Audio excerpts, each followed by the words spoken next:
Hello to all people not sa Philippines, charot. And for today's vlog, ayan, kita nyo naman yung kagwapa ko. Charot! Ayan, kita nyo naman kung ano yung ginagawa ko, nag-unwarp. And shout out sa pamukton ko rin napita. Feel ko lang, buksidor na ko next month. And thank you guys for watching. And for today's vlog, mag-unwrap ako sa parcel ko ng isang, tadadang! That's a hairstyle stick na nabili ko with comb. Basta maganda siya and may free pa na hairspray.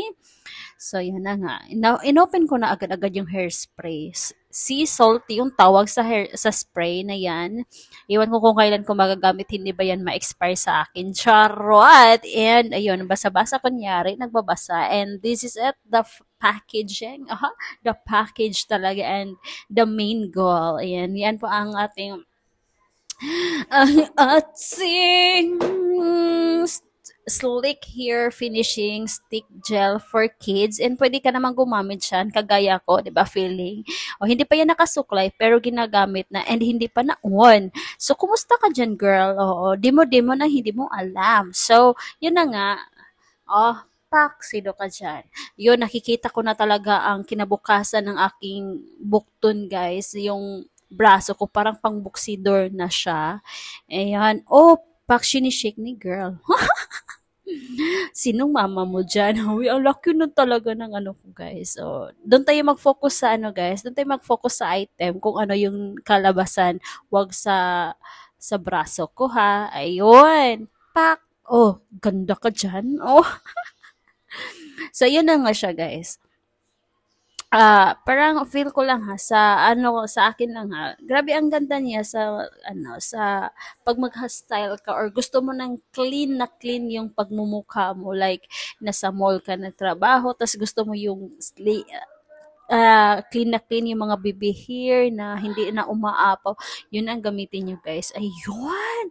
Pak! Shout out naman dyan. Oh, yun lang talaga yung i-flex ko, guys. And, wala na akong masabi, yun lang. Pero maganda talaga siya gamitin. At saka mabango. Hindi siya masyadong mabango. Basta maganda siya sa ilong sa mga bata. Lalo na sa mga bata. Kasi for kids nga naman yan. Oh, pak, sino ka dyan?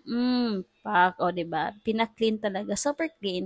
Kung example, flight attendant ka dyan, aba, oh, whoop. Hindi yan, ano guys, hindi yan, tawag lang, hindi na promotion. Pero, sinishare ko lang kasi nagustuhan ko yan. Pak, sino ka dyan? Basta maganda siya, guys. And magstay siya for how many hours talaga. Ewan. Hindi pa natapos. Oh, sino ka dyan, girl? Oh, kitang-kita na yung ano mo, guys, porlas. Huwag kang malapit sa camera kasi makikita na yung porlas mo. Porlas ng silanganan. And maganda siya kasi hindi siya na ano, kasi pwede mo naman siya i-close pagkatapos. Yun. Yun lang yung kagandahan niya. Basta yun na yun. Piniplex ko lang siya. Medyo matagal lang yung video ko kasi tinagalan ko eh. Gusto ko. Kaya hayaan nyo na ako dyan. Pak, nagpakaganda ng walang sabi. Okay, bye!